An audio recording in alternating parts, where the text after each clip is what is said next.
The foods that we have in Bermuda, which was used quite a lot in the old days in cooking, grew here. Everyone used to make use of all the vegetables, the wild herbs, the chicken, types of fish, all the things that grow here that comes from the natural earth. Everybody in the household should be concerned about the food you cook because you're responsible to make sure that the whole family gets that maximum nutrition value. People ask me today, Mr. Mean, what is your favorite? I would say a nice home-cooked meal is what I thoroughly enjoy. And of course, in those days, you could cook everything in one pot. I think all that one-pot cooking was the best thing. And there was only one adjective about it. It was very scrumptious.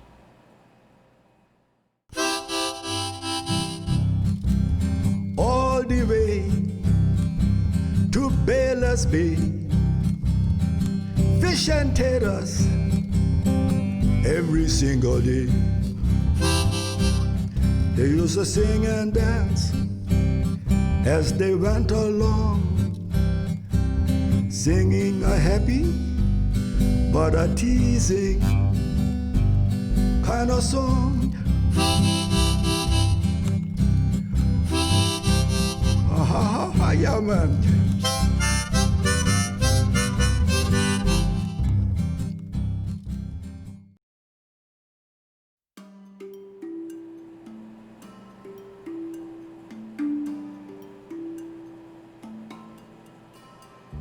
We practically taught ourselves, my sister and I, because my mother and father wanted Bermuda's best cooks, but they were always out working, so we always took a chance and cook at home by ourselves.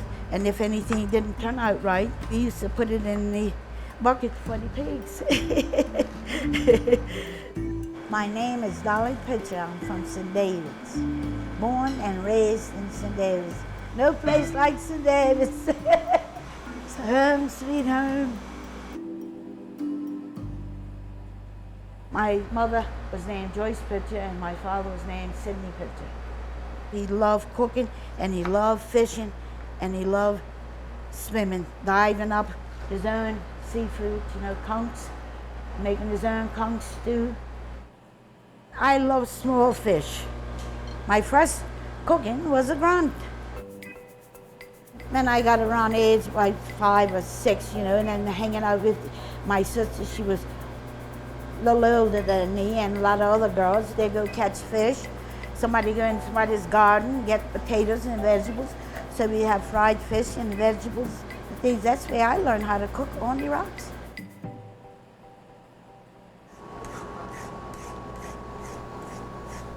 I am Joe Gibbons, and I am largely retired. I do on the side some culinary writing still, and I do volunteer work. I'm president of Meals on Wheels, so I'm very active in the not-for-profit sector here. My grandfather, Harold Gibbons, was a hotelier, and his major accomplishment during life, he had founded the Pink Beach Club. He had very, very high standards, and he himself was not professionally trained, but it had, hands down, in its day, the best reputation. It's where anybody who came to Bermuda in the 50s and 60s stayed at Pink Beach. It had the best kitchen, and he was one of those Bermudians who helped create the early tourism industry here in Bermuda. My father worked for him initially, and then he went out on his own and started his career in the restaurant business. So from early days, I was taught how to cook, and I spent a lot of time as a young kid running around kitchens. And I guess by the time I was 6 or 7 years old, I knew how to make a cream sauce. And my father would get me in the kitchen and say, Joe, come here, I'm going to show you how to make this sauce. And you put the flour, and you put the butter, and you put the milk in, right? And then you could put tuna fish in, or whatever I liked at the time, chipped beef or something. And he said, as long as you can make that cream sauce, you'll never go hungry. And I guess that's how I started, and that's what I remember the childhood, growing up around food.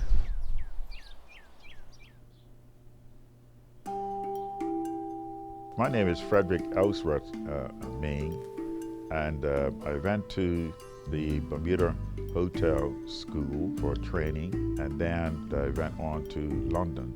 at the Ealing Technical College. The purpose of going to England was to pursue the culinary at a higher standard. I grew up in Jubilee Road, Devonshire, and there was a lot of relatives. My aunt Emma, she was a real cake maker. She worked at Culinary Bakery. And the older mean ladies used to go down there and make fresh bread and cakes. What you gotta remember going back in the old days, not everybody had a lovely oven to bake products. So they had to improvise by still using the brick oven. So the means was renowned for making good cake in Bermuda, and I grew up in that environment. Of course, I learned a lot of the techniques from my mother, all kinds of cake, the pound cake, the fruit cake, and so forth. And of course, these things still used to come out very delicious and a good color.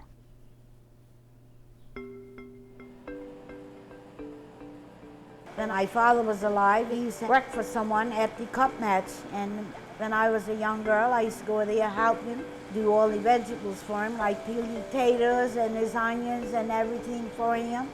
And then when my father passed on, I asked my sisters and my mother would they come in with me, and that's when I started cup match on my own. My mother used to do the fish chowder, I used to do the conch chowder, and my sister used to fry fish all day, cooking fish. I used to mussel pie, beef pies, chicken pies, fish pies sometimes, but I couldn't make them all the time because it was so much work for one person, you know, to do. I used to do practically everything myself.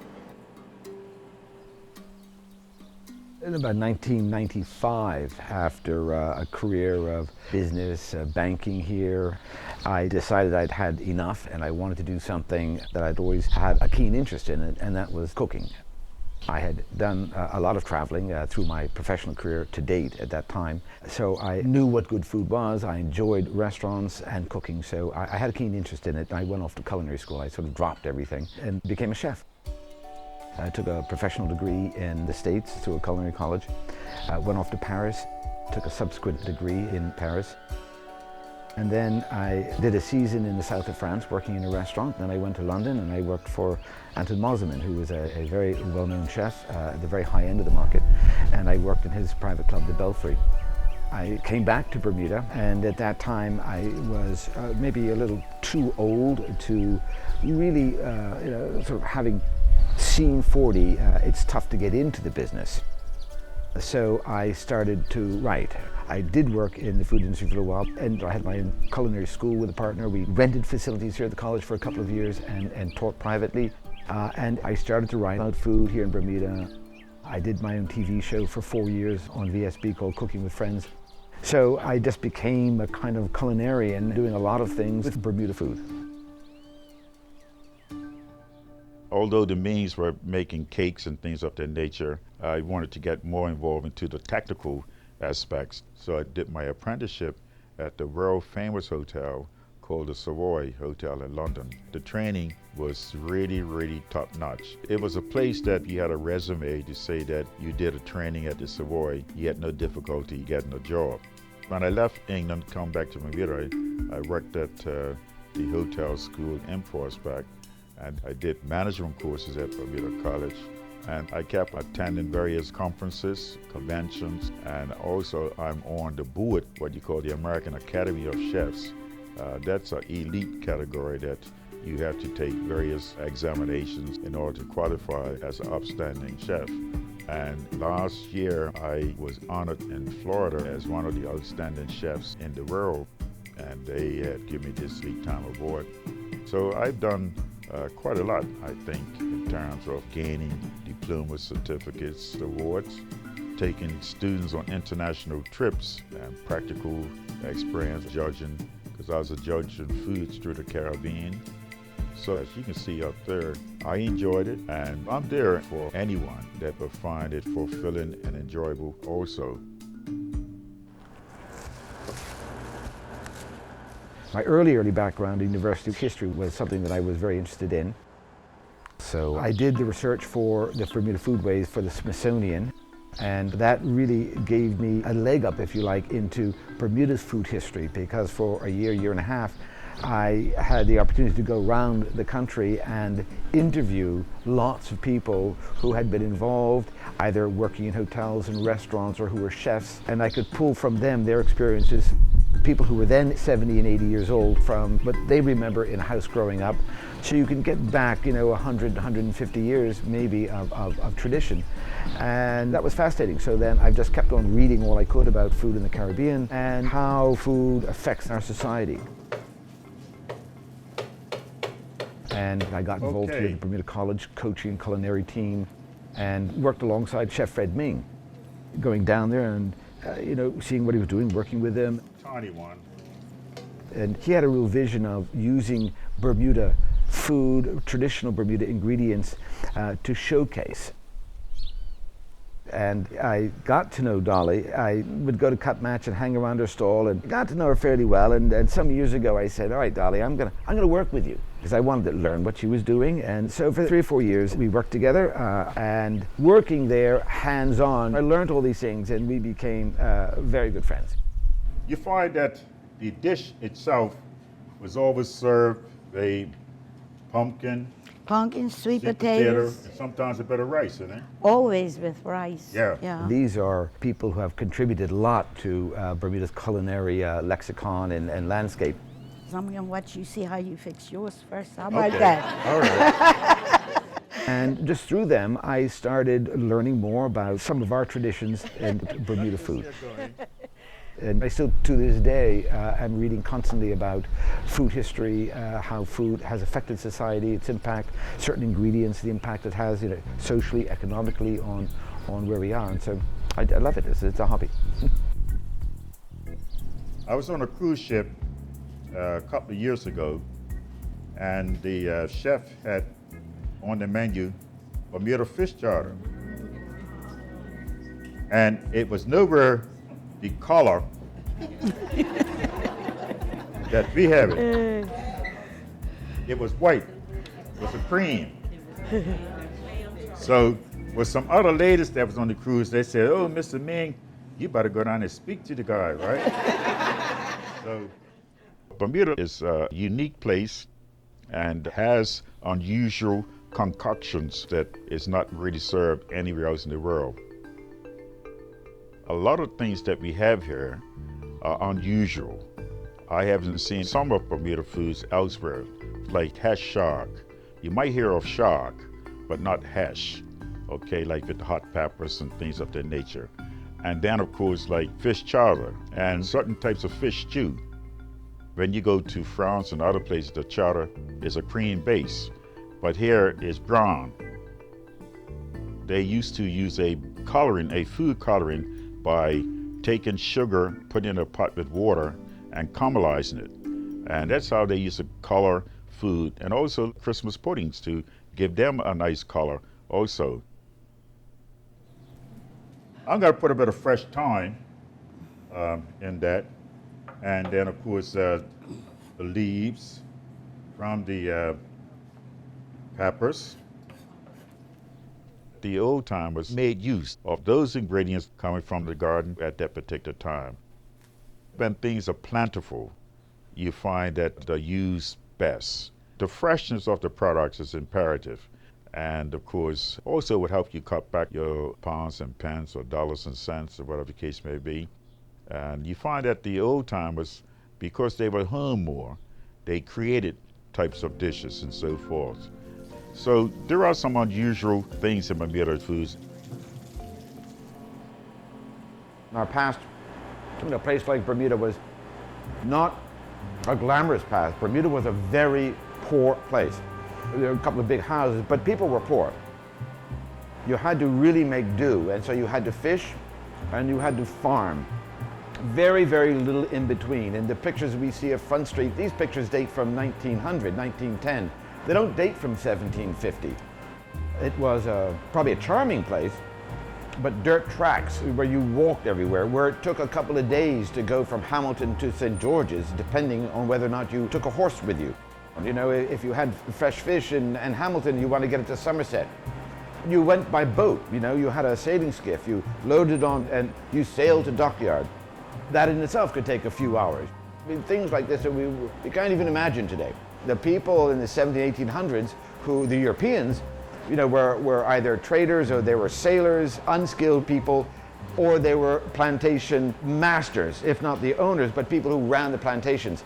And a lot of these people were not well educated, but only thought in terms of their own perspective of what food was. So they would have a few pigs and a couple of cows, and you look at some of the old recipe books, they're kind of trying to mimic British foods, and black slaves who were working in plantation kitchens were developing a whole new type of cuisine that then morphed into what we think is black southern cuisine, and some remnants of that are still here in Bermuda.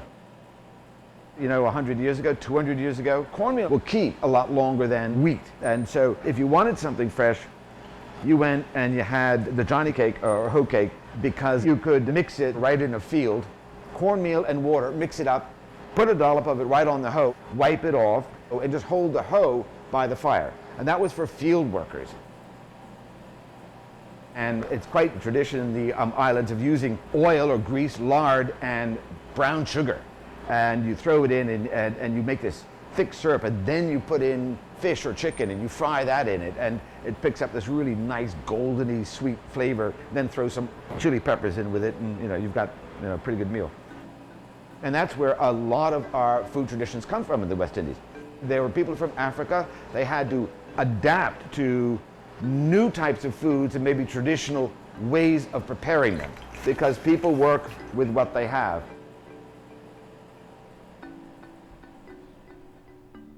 Some of the dishes that are unusual, like papaya montespan, okay, that's using your fresh papaya and a layer of meat. I normally refer to it as Bermuda's lasagna, because you have a layer of the papaya, a layer of meat, and you alternate it. And of course, that's an unusual type of dish. It's just like Good Friday, where you have a sweet bun with a fish cake. It doesn't sound like a proper marriage, but it's been in existence long before my time, and you do find people that really love the combination. They just love it. And then of course we have different sporting events, like the cup match, and people would set up their own stalls where they would have conch stew, variety of fried fish, the potato salad, and coleslaw and pickled beets. And then of course, by tradition, we have a breakfast, so cut fish and potatoes. Nice potatoes, cooked with the skin on because you get more nutrition, and fresh bananas to accompany that, and your avocado pears. So all of those things were local products that went along with the cut fish, and certainly enjoyed. There's a reason why all these ingredients are here. They have all along history for Bermuda cuisine. Things that we use today, but we don't really think too much about why we use them or where they came from or how they fit in, and unfortunately we forget so much of our past. The big islands in the West Indies, they have you know, freshwater rivers, they had different fish, they have more birds, more animals around, spices, different things that grew there. So they have more of an endemic cuisine that we have borrowed through immigration, through changing, through shipping, through history. If anything, Bermuda cuisine is the poorer cousin of the two, because we are much smaller. There really wasn't anything endemic here. You know, a few trees and shrubs. To an extent, this is the trouble with identifying a Bermuda cuisine. It is in many ways the same. If you had to strip out some of the differences, our cuisine is simpler. It's predominantly fish-based, because that's what we all had. Fish, fresh vegetables, a few peppers, but while we eat peppers today, it is a West Indian influence. And further south, there is an Indian influence, so they have spices and different kinds of things in their cuisine. I think Bermuda cuisine it's fresher, it's simpler, it's healthier in its pure sense. So I think our cuisine is just a simpler cuisine, and we don't have some of the other ethnic influences that the Caribbean, the various islands have in theirs.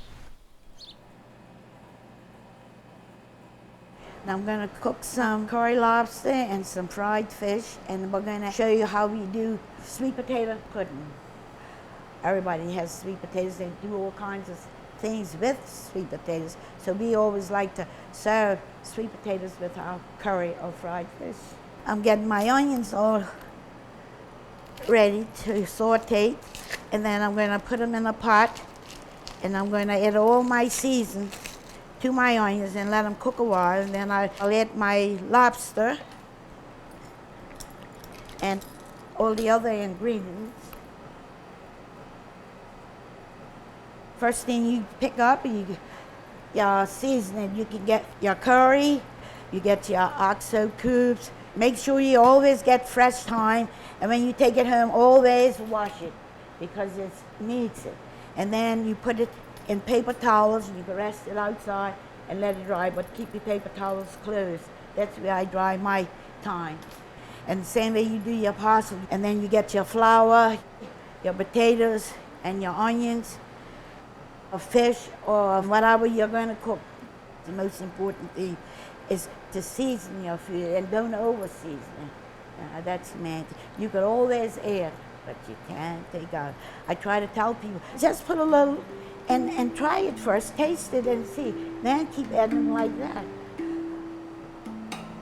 The lobster, I just bought a couple of fresh lobsters and I take them home, and if they're alive, I put them in cold water and I put them on the stove and I heat the stove. That way they go to sleep as the water getting hot. Don't boil the water and stick your lobsters in it because you can get scalded. I have myself, I burnt myself not too long ago. That's the way I cook my lobsters. Then when they're cool, I take them out, I put them in the sink, let them go cool, and then I shuck them, then I just cut them up. And so when the lobster is cold, you take it and squeeze it with two towels and twist it, and then this will come out just like that. When it comes out like that, you break the shells up and take it off. Then you take the meat and you cut it down here. And there's a vein going through there, and you take the vein out. Always make sure you take the vein out. See, both of them. Then I'll wash it. Then you dry it. Chop it all up fine and season it up and pack it back in my lobster, right? And then I make a stuffing, and I stuff my lobster and put it in the oven and bake it. And then I have butter and garlic melted up. You can dip your lobster in it. But you go to some restaurants, when you go to dig in it, you gotta take a knife and cut the lobster. But I never done it when I had my restaurant. I always taken it out and cut up my lobster and put it back.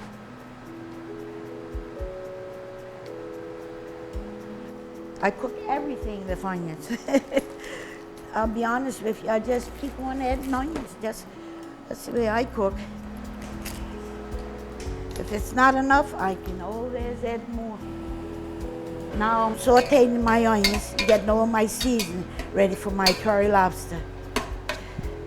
Just let them cook a little. Now we can add some curry powder from home that I have already mixed.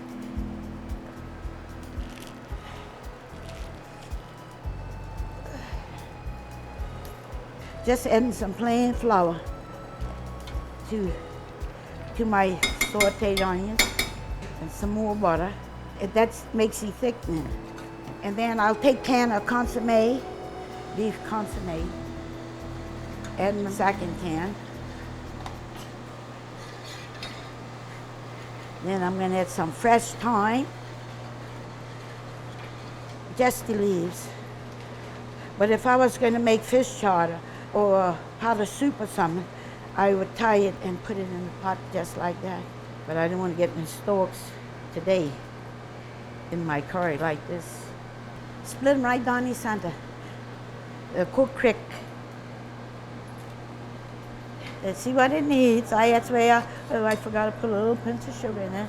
I always see my mother put a little pinch of sugar in everything she cooked. So I've been doing it ever since. Now I'm going to add my lobster. Then I'm going to add 2 cans of vegetable soup in there. See, lobster ain't tough. Oh, I forgot to put the sweet potatoes on. I cut the sweet potatoes, I give them a good scrubbing, and I peel them, take the skin off them, and boil them. Today, I'm going to have to cut them small so they can cook fast. That's my sister that I don't have, Mrs. Ann Simmons from Somerset. We cook together for the Joy Club in St. George's twice a month. We both cook there together. I made a sweet potato pudding, and it takes 25 minutes to do. The sweet potato pudding would be served as a dessert. That's a real old dish.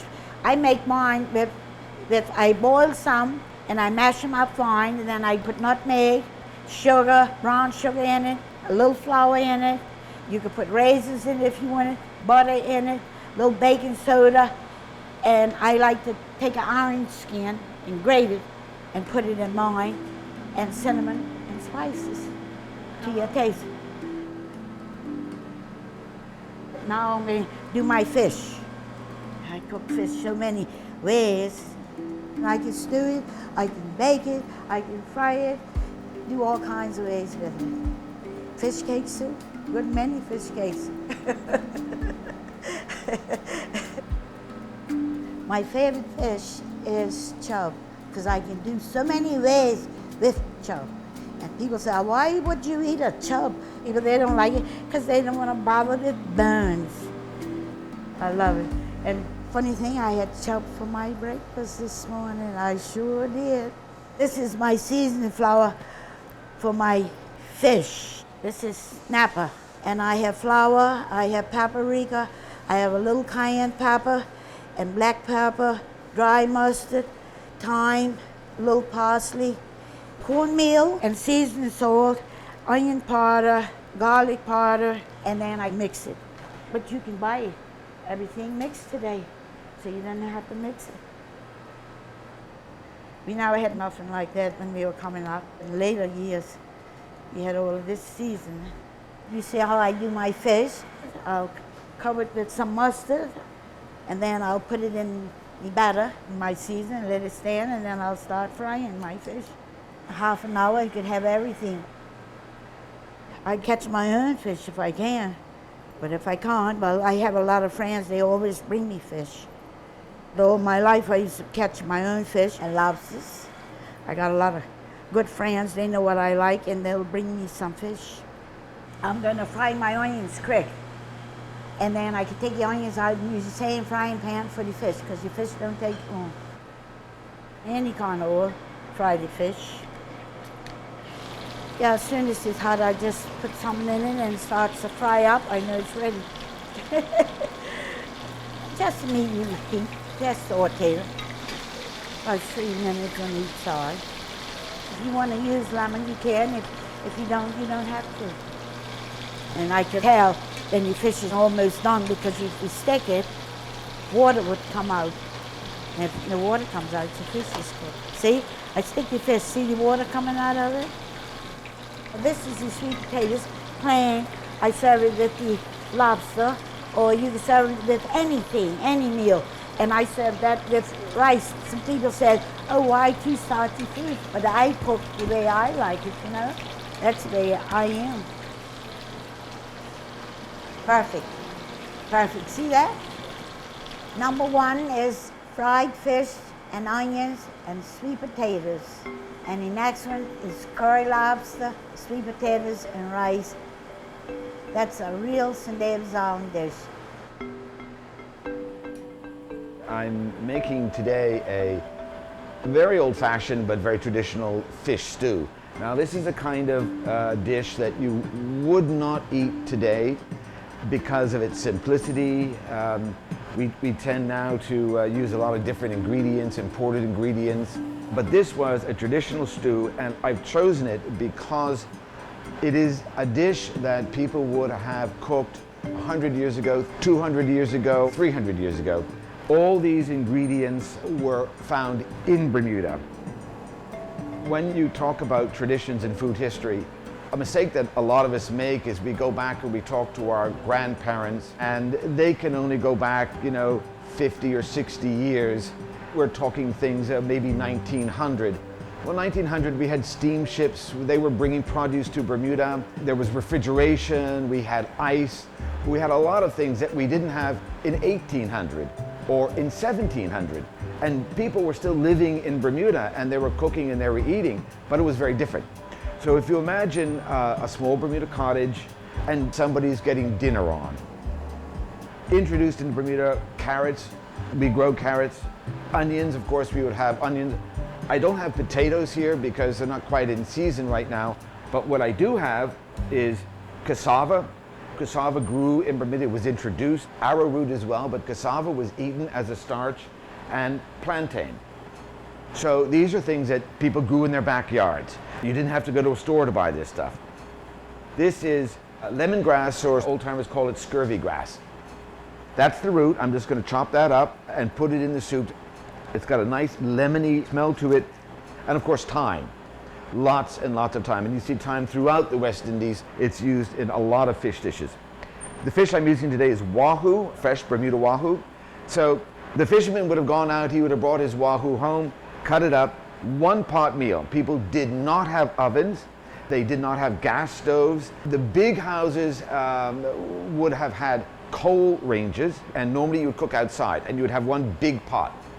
So this is a one pot meal that people in Bermuda would have had as a simple dinner for a couple hundred years. Fish and whatever vegetables you've got in the gardens. This is not a traditional pot. They would have used an iron pot, a Dutchy pan with a lid on it, or a tripod iron pot that would have sort of sat in the hearth. The stock would have been boiling. You would have chopped up your vegetables just like I'm going to do, and then throw it in. Your fish we're going to dust here. This here is farine, it's cassava. White flour was almost impossible to get. It was horrendously expensive. And of course, white flour goes bad very, very quickly. So back in the days prior to the 1880s, when we had sailing ships, white flour just wasn't around.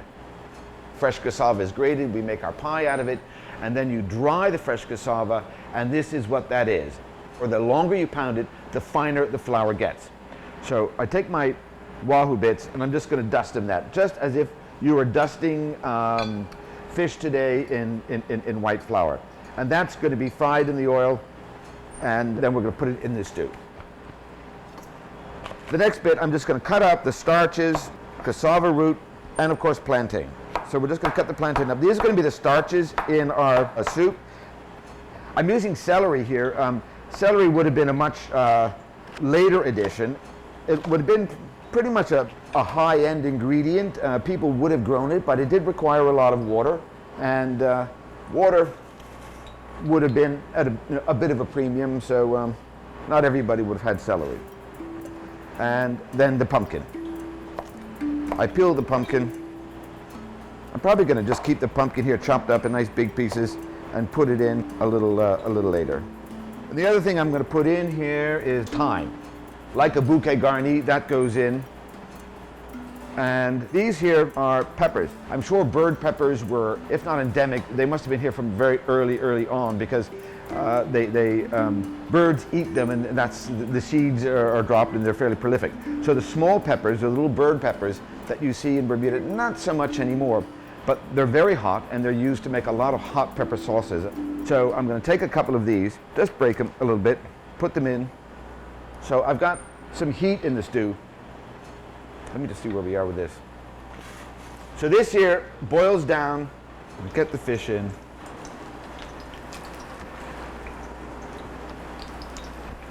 That will just flavor and cook down. Now throw some of this in now. The pumpkin. While that's cooking down, I've got a couple of other things here. When we plate that up, we're going to have it with Johnny cake. Back in the 1700s in Bermuda, people struggled to have enough to eat. So corn was introduced. It grew fairly prolifically, and it actually caused a huge rat problem because rats thrive on corn. Back in those days, it was a really hardy corn. It was a much coarser corn. You wouldn't eat it on the cob as we eat it today. You would process it with lye to make flour, because people needed to make bread, to be able to make puddings and this sort of thing, and corn was used. I'm just going to brown these pieces up. This is in the farine. It's always a bit more granular than a white flour. but there is starch in it as well. The more you grind it, just gonna let this cook. Want that to cook down, and then put the fish in, and that's basically what the fish stew is. I've got this dish here because it's an earthenware dish. It's the type of dish that has been around, not since the 1700s, but certainly since the 1800s, and would have been very common here in Bermuda. It's inexpensive. It's just fire pottery, cheap pottery with glaze on it.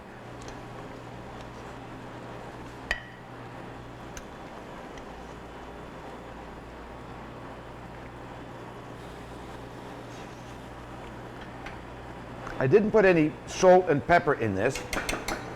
Pepper, again, would have been a very, very rare spice. Salt was common, and of course in Bermuda, until very, very recently, within my lifetime, people made their own salt. People used to evaporate seawater because salt was very, very important, not just for cooking, but to cure meat, to cure fish. It's a very important part of our diet. Here I've made tomato jam. I mean, this is a treat. Sugar was very expensive, so sweet was very, very rare. Kids were very, very lucky to get something like that in a meal for them. Tomato was a fruit. It was around, you could grow it. When it got too ripe, you didn't throw it out. You might have given some to the pigs, but you would make jam out of it. Just throw them in the pot, boil it down, add a bit of brown sugar, a bit of lemon or a bit of citrus to cut the sweet, and you would have this on a little cornbread. Now that's a treat. It's delicious. So when you made things like jam, it was really used for special occasions. You didn't toss it out every day. Here is our end product. It's very similar to what you would call farm stews, peasant stews in other cultures, because people work with what they have. It is a typical meal that you would have probably had 5 days a week because it was cheap. So all Bermuda ingredients, easy to prepare. It's all fresh. There's no fat in that dish. It's fresh vegetables straight from the garden, fish straight from the ocean, cut up, served with cornbread, made with water, not milk, some local herbs in it, your black rum and cherry peppers for added spice, and then you would have a little bit of sweet on the side. So there you have a classic dish, very traditional, very old-fashioned dishes here that pretty much go back in time. There's a reason why all these ingredients are here. They have all a long history for Bermuda cuisine. Very, very healthy. It's why most Bermudians lived so long.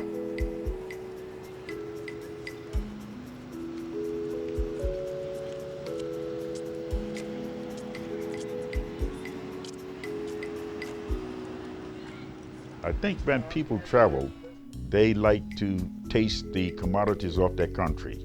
They have that like top of the list. So when people come to Bermuda, they want to get into something that's unusual, like the mussel pie, the conch fritters, things that are found in our local shores.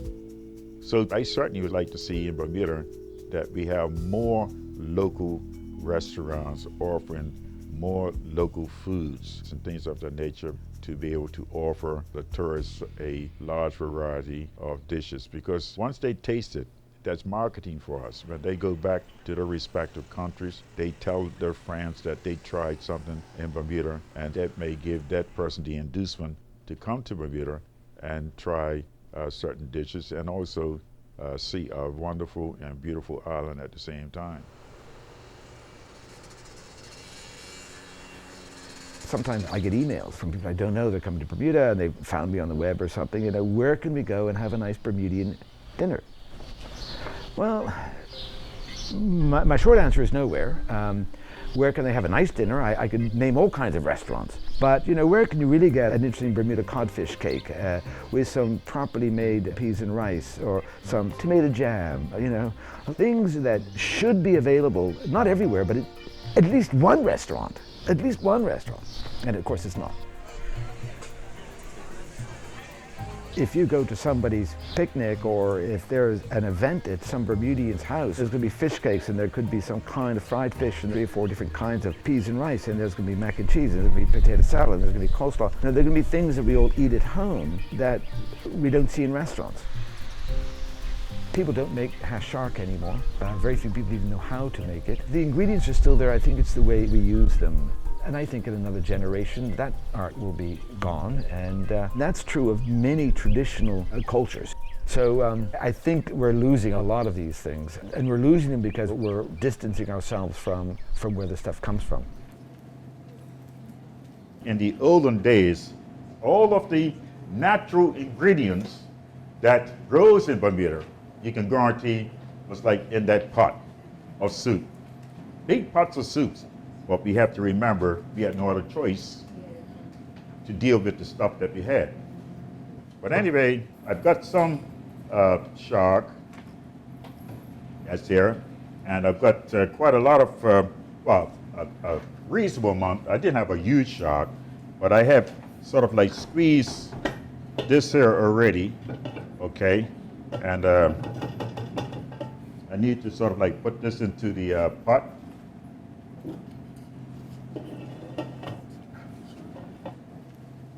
Good. Chop up some of the pumpkin leaves, and I going to put, like I said, chopped parsley. I have also a bit of thyme, and of course the peppers is imperative. That the jalapeno peppers or maybe the bird peppers help to sort of like give you actual flavor. You can get just about every conceivable thing you think of now. So we have more access to food. It's a very interesting thing because we're going to another level. Foreign chefs coming to Bermuda, they're bringing with them things that they've been used to where they come from. And everywhere you go, you get what you call fusion cooking. But every country is renowned for certain types of dishes. And I go out to dinner and I order the dish, I'm expected to find all those ingredients in that dish.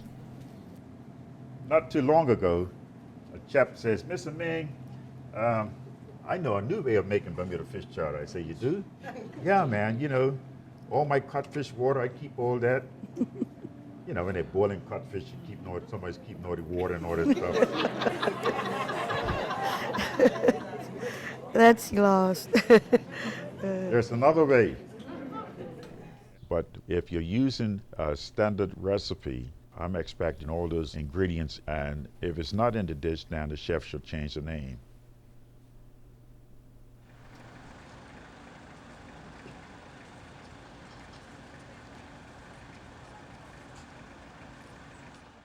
Bermuda does need young people to get involved in the hospitality industry. Hospitality used to be number one at one stage, and it still plays a very imperative part in society. And there's plenty of room for individuals to get involved. And certainly if they need any assistance, I'm always there to assist any young person who wants to pursue a career in the hospitality industry. I was the first acting head.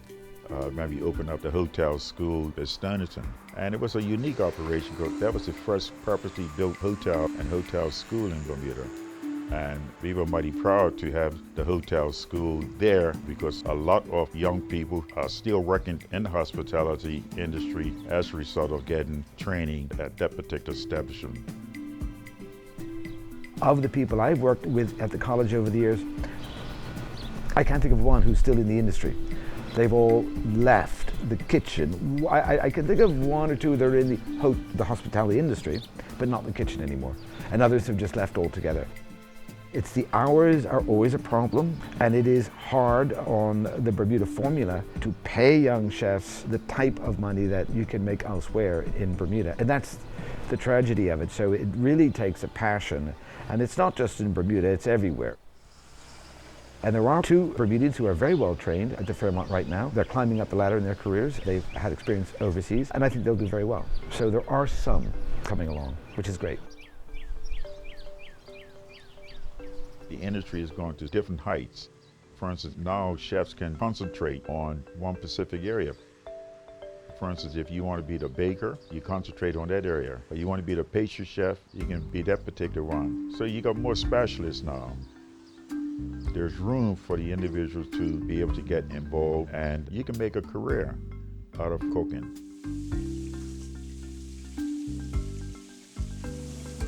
No matter what career a young person's getting into, you got to have a patience and want to be the best person in doing that.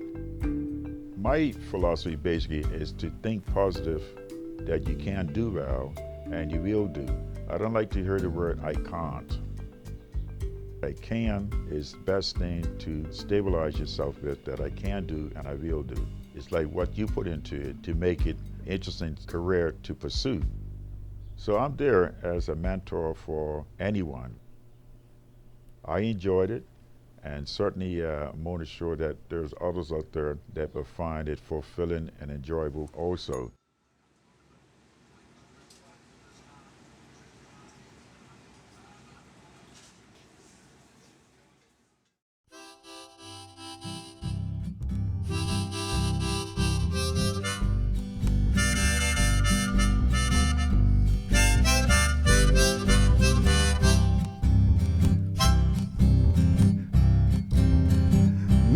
Many years ago, they used to sing and dance all the way from Somerset to St. Jude.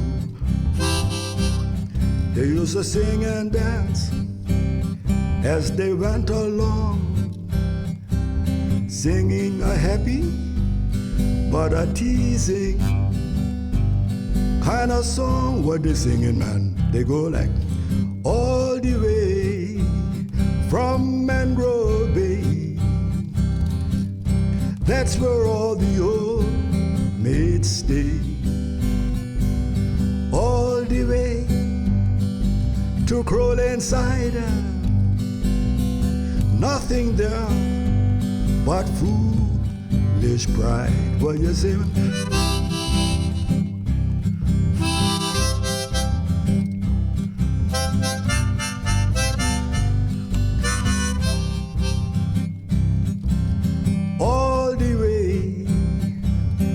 Spanish Point, half a gallon and half a pint,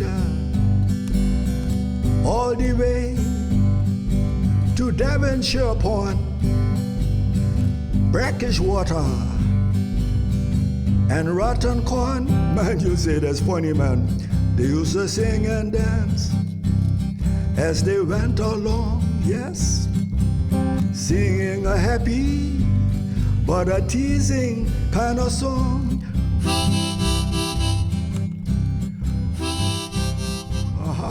Yeah, man.